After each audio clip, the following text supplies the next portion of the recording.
Ternyata umpan lambung yang kita gadang-gadang bukan di-smash pada saat debat presiden yang terakhir atau kelima, ternyata di-smash pada saat keputusan DKPP yang memberikan teguran keras kepada Ketua KPU, sehingga orang mengatakan, nah itu dia sebuah pembuktian kembali, bukan partai politik.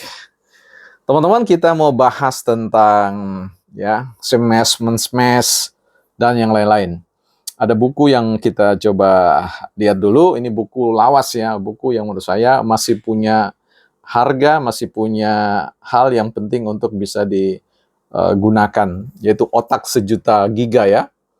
Ini buku yang dulu pernah saya baca, ya sekitar tahun 2003 dulu ya. Sudah lumayan 20-an tahun, tetapi buku ini masih bisa lah ya memberikan manfaat. Ini terkait dengan persoalan bagai otak Anda sungguh ajaib ya. Jadi ini sebuah keajaiban dari otak, dia mengandung 1 triliun sel otak ya. Dan seterusnya yang memungkinkan kita mampu berpikir ya, mampu menciptakan banyak kombinasi-kombinasi gagasan atau ide yang kemudian hadir dalam bentuk produk-produk yang kita gunakan. Nah, yang paling penting di sini adalah bagaimana sebanyak-banyaknya kapasitas sel-sel otak kita itu, yang paling penting adalah bagaimana cara kita menggunakan. Karena sampai hari ini banyak orang yang tidak bisa memaksimalkan itu. Kan sayang sekali, karena mungkin berpikir persoalan otak itu harus diasah di perguruan tinggi. Tapi saya kira tidak seperti itu, karena otak itu bisa diasah dimanapun, pada saat kita studi secara formal ataupun tidak secara formal. Nah, ngomong-ngomong persoalan kampus, ini masih ada kaitannya dengan persoalan profesor ya.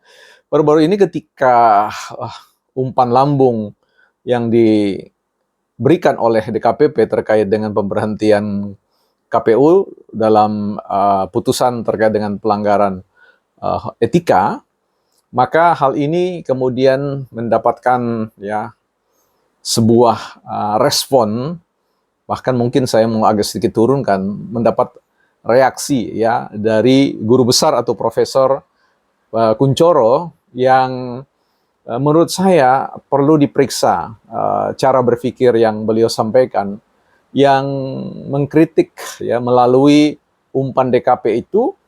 Beliau menyampaikan bahwa orang kalau satu kali curang, culas atau berbohong, maka dia akan kembali melakukannya. Saya kira kan tidak seperti itu cara berpikir yang menurut saya bisa dipertanggungjawabkan.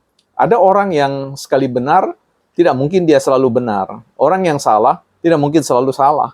Orang yang berdosa, tidak selalu orang itu berdosa. Orang yang saleh, belum tentu orang itu selalu saleh.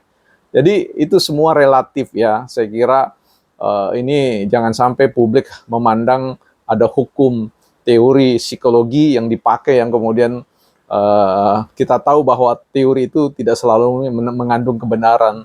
Teori itu adalah sebuah hipotesis, sebuah tesis pernyataan yang hipo, yang rendah, yang tidak bisa kemudian kita kedepankan untuk menjadi sebuah alat ukur untuk menilai segala sesuatu. Bisa saja sebuah teori dibangun dari sebuah proses yang keliru sehingga hasilnya keliru. Jadi ini saya perlu memberikan penegasan di sini.